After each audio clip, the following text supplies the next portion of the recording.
kali rasanya orang kalau mau mati gitu, kayak tiap malam yang gue tuh sampai takut kalau ketemu malam gitu, kayak aduh, tiap lo berusaha untuk tidur, nyawa lu tuh kayak berasa mau diambil ke bawah gitu. Nyawa lu tuh kayak apa ya, ya kayaknya sekeliling lu isinya kayak malaikat maut semua gitu. Gue ngerasa kayak gue takut banget kalau ketemu malam. Sampai akhirnya gue nonton si YouTube Henry Christianus itu, kita diajarin buat, ya gue baca firman Tuhan ya.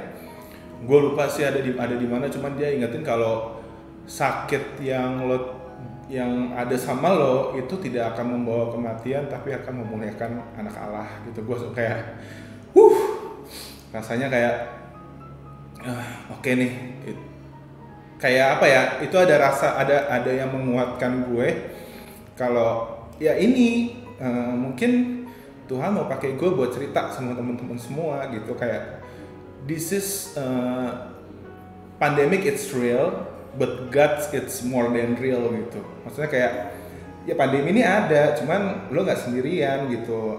Tuhan ada sama lo gitu. Sampai ya singkat cerita, ya nyokap gue bawa gue ke rumah sakit, gue duduk di paling belakang.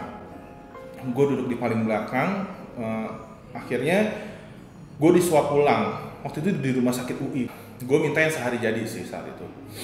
Udah gitu dokternya ini udah pulang aja ya gitu. Cuman nyokap gue tuh fight di situ, kayak enggak nih, anak saya nggak bisa pulang.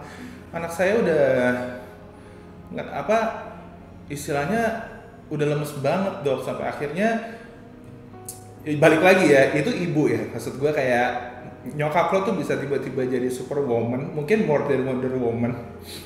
Dia akhirnya narik gua ke UGD di rumah sakit itu, dan puji Tuhan UGD-nya saat itu nggak rame sih, jadi gua bisa masuk.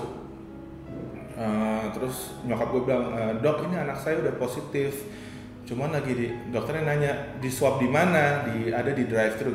Udah di swab ulang belum? Udah. Oke, jadi akhirnya dimasukin ke UGD, gua sama dokter UGD. By the way, thanks banget buat dokter-dokter di RSUI yang udah ngebantuin gue banget di situ. Terus akhirnya gue taruh di situ. Ini pun nyokap gue baru cerita sih sebenarnya. Jadi waktu gue dicek, oksigen gue dicek, paru-paru gue di ronsen, di toraks ya, toraksnya diliatin. Toraks gue hasilnya tuh di sini udah putih semua. But puji Tuhan, maksudnya kayak nggak ada. Kan ada beberapa yang kena pneumonia ya, yang paru-parunya kayak kerendam air gitu. Tapi ini belum kerendam air sih, belakangnya masih bersih. Cuman oksigen anak ibu udah saturasinya di bawah 60%. Jadi gue kena hypoksia waktu itu. Hypoksia ya namanya. Ya kena hypoksia. Gue ngerasa sesak tapi oksigen gue udah di bawah 60%, dan itu yang paling bahaya sih. Itu kata dokternya itu bahaya sekali. Nyokap gue disitu sempat agak sedih. Dia WhatsApp ke semua keluarga buat doain gue. Aduh sedih. Iya, nyokap gue kayak nelfon tante gue, nelfon orang rumah, doain si Ade ya nih. Gue segede gini masih panggil Ade loh. Doain si Ade ya, si Ade oksigennya udah 60% gitu. Dan somehow suka ada yang katanya yang memang udah dikasih oksigen tapi nggak balik gitu saturasinya. Dan saat itu dokter-dokter di sana ngasih gue oksigen, ngasih gue obat lambung itu gue disuntik supaya gue at least bisa tidur. Karena kalau gue nggak tidur, oksigennya masuk ke badan gue tuh nggak maksimal gitu. Jadi gue harus tidur saat itu. Ya udah akhirnya gue pasrah banget di situ. Maksudnya kayak ya udah deh, terserah deh, kalau Tuhan mau ambil deh saat itu gitu. Walaupun waktu itu dokternya nggak bilang, dokternya ini the bestnya. Maksudnya dokternya bener-bener ngebuat pasien itu believe kayak lo tuh bisa sembuh gitu. Lo tuh keadaannya pasti bisa sembuh. Dia nggak sama sekali nggak ngasih tahu saturasi oksigen gue. Dia bener-bener ngasih gue tuh bener-bener sesuatu yang baik yang bikin gue nggak drop gitu. Enggak pak, udah bapak istirahat aja, Mas Andrew istirahat aja, nanti sembuh kok. Jadi gue positif gitu. Udah oke, positif, gue pasti bisa sembuh, gue bisa sembuh, keadaan gue tidak. Terus gue selalu dibanding-bandingkan, kayak bukan dibandingkannya in a good way ya, maksudnya kayak ya karena memang mungkin kenyataannya begitu, karena saat itu pasien yang ada di situ, jadi dia ada 2 UGD guys, ada 2 UGD, satu UGD itu ada pasien yang memang udah parah banget, satu lagi itu ada satu lagi gue gitu, bapak pasti bisa, dibilang gitulah sama dokternya. Oke, singkat cerita, gue akhirnya hasil yang dari UI juga positif, gue harus dirawat. Saat gue dibilang harus dirawat, nyokap gue lumayan sedih sih, karena oh this is very serious gitu, ini serius banget nih anak gue gitu kali nyokap gue. Terus gue WhatsApp nyokap gue, mau pulang aja, karena kan gue takut ya, maksudnya nyokap gue umurnya udah lumayan lanjut ya gitu, cuman memang dia is a strong woman, jadi kamu nggak apa-apa gini, nggak apa-apa ma, aku ada dokter di sini. Dan aduh, gue sih mau ngucapin terima kasih banget lagi buat dokter-dokter di rumah sakit UI yang udah bantuin gue, ngejagain gue semalaman. Gue bener-bener di take care banget sama mereka, kayak gue ditanya, Pak gimana keadaannya, I'm good gitu. Gue selalu bilang gue baik, gue nggak apa-apa gitu kan. Udah sampai besoknya juga keadaan gue ternyata getting better, puji Tuhan. Cuman dokternya bilang kita akan cari rumah sakit rujukan ya, karena di rumah sakit UI udah habis nih kamarnya. Ada satu sih, cuma kita tunggu ya. Tapi ternyata kamar yang satu itu untuk pasien yang lebih gawat keadaannya. Jadi dia yang paling butuh perawatan. Jadi memang pakai prioritas ya, lebih prioritas si bapak itu waktu itu. Yaudah gue fine. Gue cuma bilang gini, dok, saya kalau dirawat di ruang UGD ini pun nggak apa-apa. Gue bilang gitu kan. Oh tapi ini nggak bisa mas, karena nanti kan ada. Jadi lucunya gini, tiap ada pasien yang masuk, gue tuh bangun. Karena gue udah bisa bangun saat itu ya, gue pindah ke, jadi ada pintu belakang, gue pindah ke belakang, duduk di situ sambil ada pasien UGD yang datang gitu, untuk dicek lagi pastinya udah positif ya. Jadi yang udah positif datang ke situ, cek lagi, itu udah selesai, gue dibalikin lagi, gue tidur lagi di situ. Sampai akhirnya besok paginya besok paginya itu tiba-tiba, mohon maaf ya, gue buang angin. Ini lucunya di sini sih, gue buang angin. Supaya gue buang angin, terus gue udah karena sebelumnya pas udah masuk UGD itu kan yang di rumah gue udah mulai agak parah itu, gue udah sama sekali nggak bisa nyium dan pahit gitu, gue nggak bisa nyium nih gitu kan. Nah pas udah gue buang angin, itu adalah saat yang momen-momen yang paling gue mengucap syukur sama Tuhan, karena gue udah bisa nyium bau kentut gue sendiri. Jijik banget gak sih? Kayak sus, gue panggil susternya kan, sus, ya mas kenapa mas gitu. Puji Tuhan nih sus, iya kenapa mas Andrew gitu. Saya bisa nyium bau kentut saya sendiri. Itu rasanya kayak wow, gila sih. Gue kebayang bau kentut yang biasanya lo bau, saat itu lo paling bersyukur bisa nyium bau kentut lo sendiri. Wah berarti udah progres nih, dan pelan-pelan puji Tuhan saturasi oksigen gue naik di saat itu jadi 80%. Nah, Pak, ini sudah dapat ya rumah sakitnya di rumah sakit RSUD Pasar Minggu. Jadi gue dirawat di UGD UI itu cuma 1 hari, karena gue harus segera dipindah ke rumah sakit rujukan, dan gue dapat puji Tuhan di rumah sakit di RSUD Pasar Minggu. Dan itu nyokap bokap gue masih ngikutin dari belakang gitu. Sebenarnya gini sih, gue cukup deg-degan karena ya rumah sakit khusus COVID gitu kan pasti yang datang orang kena COVID ya. Ya ini semua perlindungan Tuhan sih menurut gue, karena bokap nyokap gue itu udah lanjut tapi tetap datang gitu. Tetap nemenin gue makanya di ruang tunggu ya, nggak masuk ke dalam sih. Udah saat itu gue dibawa ke sana. Gue di UGD, tetap dimasukin di UGD karena kan akan dicek lagi ya. Ini pasiennya ternyata di situ ada untuk kamar sekian hanya untuk pasien yang bergejala ringan, kamar sekian untuk pasien yang bergejala berat. Di situ ternyata ada 1 kamar kosong untuk yang bergejala ringan. Jadi kalau diobservasi saat itu gue tidak bergejala ringan, gue nggak akan dimasukin ke kamar itu gitu. Gue akan dimasukin kamar lain yang kalau nggak salah lagi penuh juga gitu. Puji Tuhan gue emang membaik, keadaannya getting better. Gue di UGD, dan saat di UGD gue sebelah sama seorang bapak ini udah lumayan tua, dia positif COVID juga.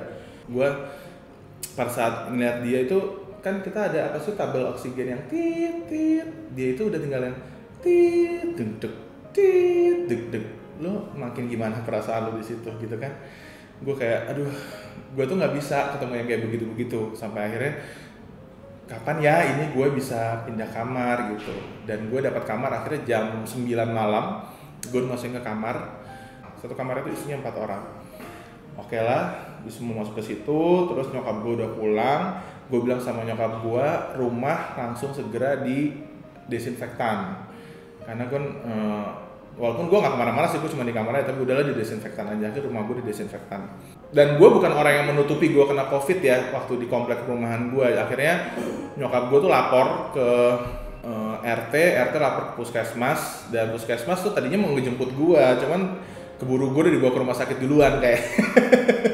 Jadi gue kayak Mas Andrew sekarang posisi di mana? Kata orang puskesmas dekat rumah gue. Saya udah di rumah sakit dok, gue bilang gitu kan. Oh udah di rumah sakit ya gitu. Akhirnya gue udah di rumah sakit. Nah di situ keadaannya gue lumayan membaik dan batuk, ya masih batuk-batuk sih, masih batuk-batuk.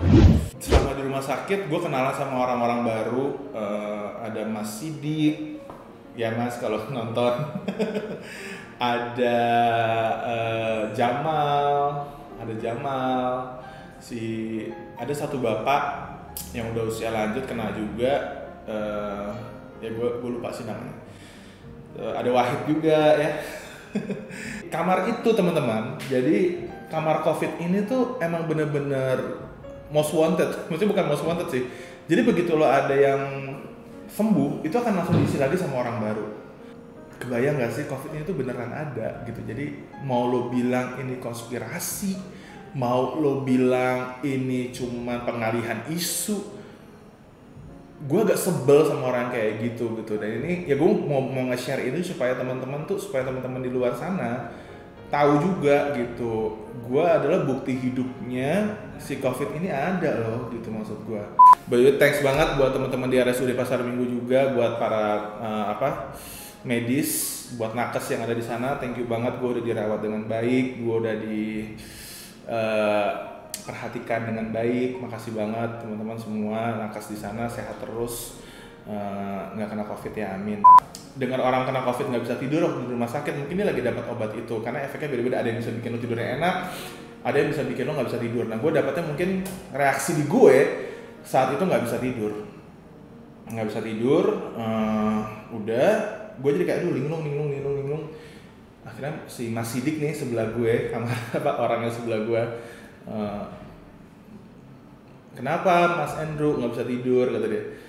Iya nih, kok saya nggak bisa tidur ya, saya paling jago loh kalau tidur, lo bilang gitu kan. Oh itu reaksi obat Mas, saya waktu dapat juga begitu, itu bisa 5 hari loh kalau gitu. Serius 5 hari gitu kan. Dia itu orang yang berbeda keyakinan sama gue, dia seorang muslim, dia tahu gue orang Kristen, gue bawa Alkitab. Saat itu gue ditegur banget sama orang yang tidak seiman sama gue gitu. Tuhan kayak make dia buat negur gue gitu, karena gue percaya banget Tuhan bisa pakai siapa aja buat negur lo. Tuhan bisa pakai siapa aja untuk membuat hidup lo menjadi lebih baik gitu. Udah sampai dia, Mas Andrew kan bawa Alkitab ya, kata dia gitu. Iya Mas gitu. Itu keadaannya jam berapa ya? Jam 1 pagi kalau nggak salah, apa jam 2 pagi ya? Iya Mas, dibaca aja kitabnya, berdoa.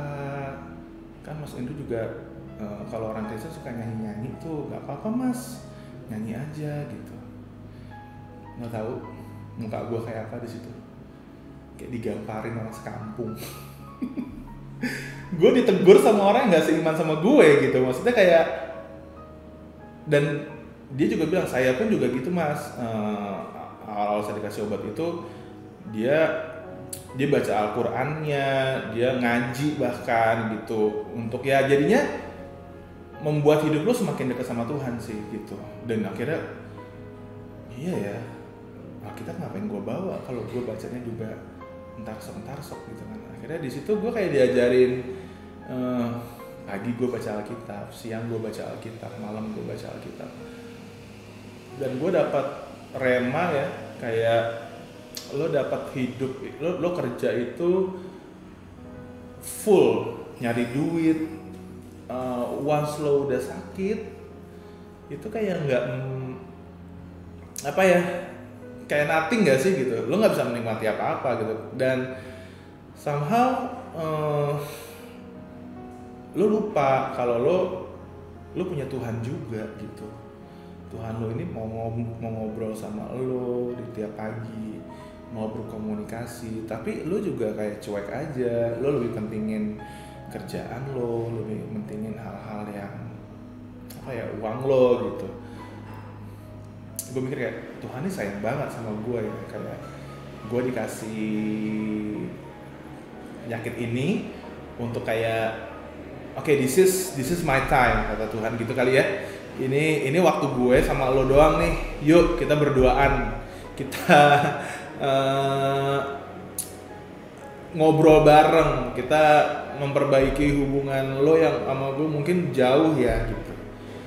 Kayak gitu sih.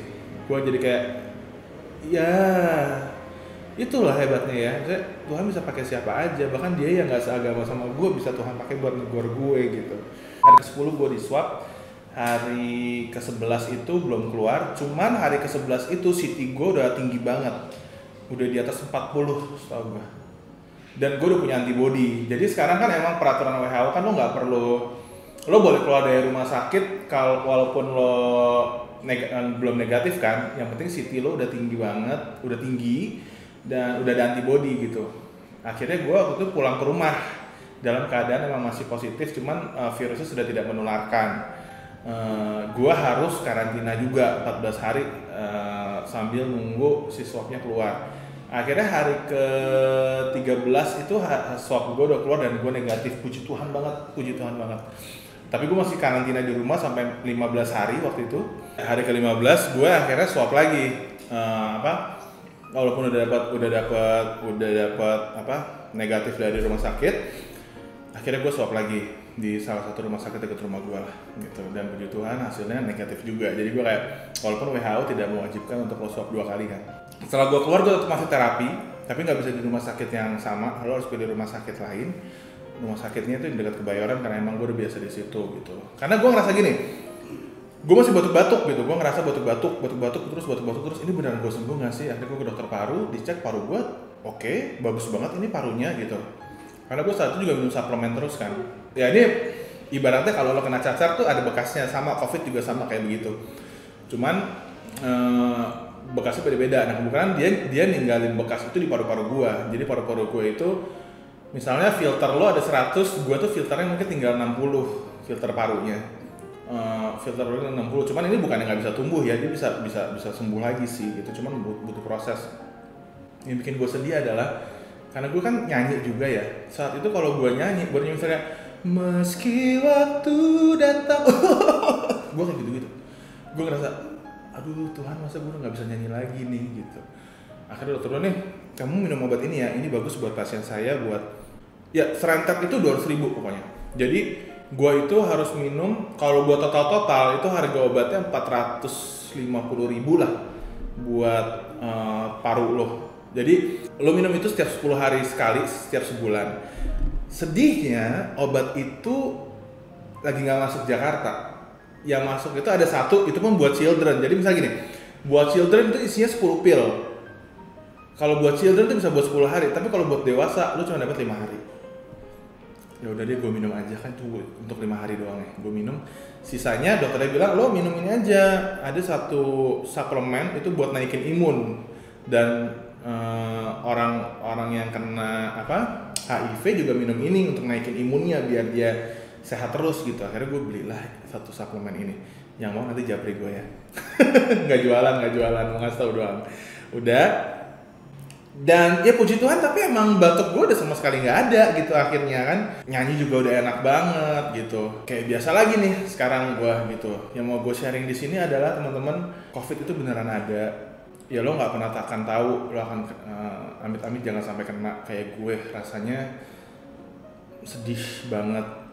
Karena bukan hanya mikirin diri lo sendiri, tapi mikirin orang-orang yang lo cintai juga, keluarga lo. istri lo, anak lo, orang tua lo, kakek nenek lo yang ada di rumah lo gitu. Bukannya sok mau ngasih tahu, tapi gue salah satu dari beberapa orang yang puji Tuhan dapat kasih karunia buat sembuh. Karena gue tahu juga di luar sana ada yang nggak sembuh, bahkan ada yang sampai meninggal gara-gara penyakit ini. Terlepas lo punya penyakit bawaan atau enggak gitu. Maksud gue dijaga protokol kesehatannya. Terus kalau memang nggak penting-penting banget, nggak usah deh maksudnya kayak nongkrong pinggir jalan gitu. Terus gue masih suka sedih banget sampai ada beberapa orang yang susah banget disuruh pakai masker kalau lagi jalan di tempat umum gitu. Itu perlu banget dijaga teman-teman, karena lo nggak akan tahu ya tadi tempatnya di mana si virus itu ada. Karena ini walaupun sekarang udah ada vaksin, cuman nggak ada salahnya kita jagain diri kita gitu. Terlepas konspirasi lah, pengalihan isu apalah, masalahnya ada orang yang yakin dirinya nggak akan kena. Lo seyakin apa gitu? Lo superhero gitu? Superhero aja kan manusia, ya nggak sih? Maksud gue gitu sih. Itu yang mau gue share dari video ini teman-teman.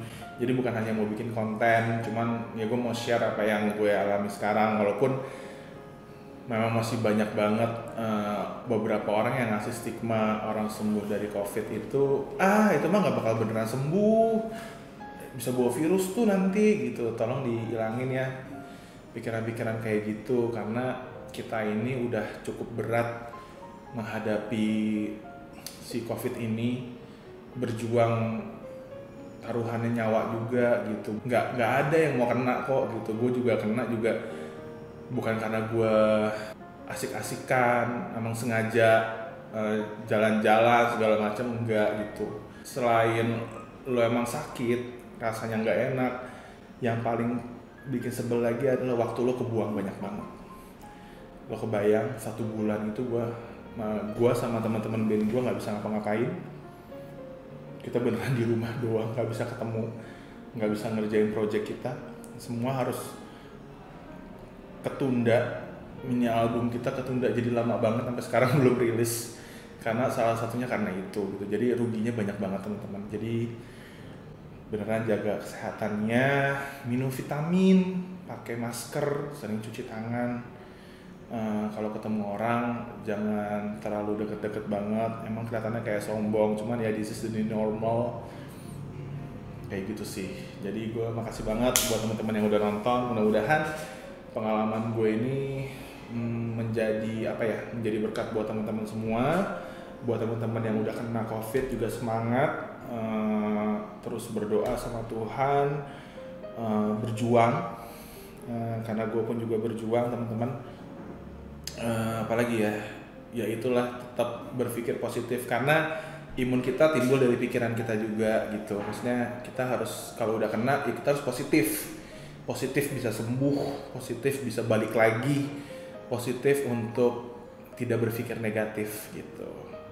Kasih banyak teman-teman buat yang udah nonton, di share videonya biar bisa jadi berkat buat teman-teman lain di luar sana. Thank you banyak Funners. Bye-bye.